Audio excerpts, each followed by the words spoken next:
ഒരു ഷൂട്ട് ഉണ്ടായിരുന്നു, മുഖം കണ്ടില്ലേ. നമുക്കിത് വൈപ്പറോട് തുടച്ചറിയാം. ഇട്ടിടാനിപ്പോൾ ഫുൾ തുടച്ചുകൊണ്ടിട്ട് നമുക്ക് വേഗം നിർത്തിയിടാം. ലിപ്സ്റ്റിക്ക് ഇട്ടുകൊണ്ട് ലിപ് ബാം ഇടണം.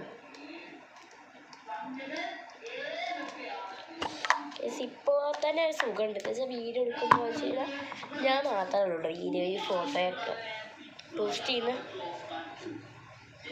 നിങ്ങൾ വിചാരിക്കട്ടോ ആരെങ്ങനെ വീഡിയോ നല്ല വൃത്തിയിലൊക്കെ എടുത്തു തരുന്നത്. എൻ്റെ ഏട്ടനായിട്ട് കൊടുത്തരാറ്. ഇടയ്ക്ക് ഞാൻ തന്നെ എടുക്കും. ലിബ് ഇട്ട് കൊടുത്തിട്ട് ഞാൻ കളറിലാണ് ഡാർസ് ലേഴ്സിൻ്റെ ഉണ്ട്. ഇത്രേ ഉള്ളൂ. അപ്പോൾ ഫേസത്തെ ഫുൾ പോയി പല സമാധാനമുണ്ട്. ഈ വീഡിയോ ഇഷ്ടപ്പെടി ലൈക്ക് ഷെയർ സബ്സ്ക്രൈബ്. പിന്നെ ഒരു കാര്യം കൂടി, ആകെ 77, 78, 79 ആയിട്ട് വേഗം പോയി സബ്സ്ക്രൈബ് ചെയ്ത് ഈ വീഡിയോ ഉണ്ടാക്കിയിട്ടില്ല. പിന്നെ പുതിയ വീഡിയോ ചാനലുണ്ട്, എല്ലാവരും പോയി കാണാം. അപ്പോൾ bye bye. Like share subscribe.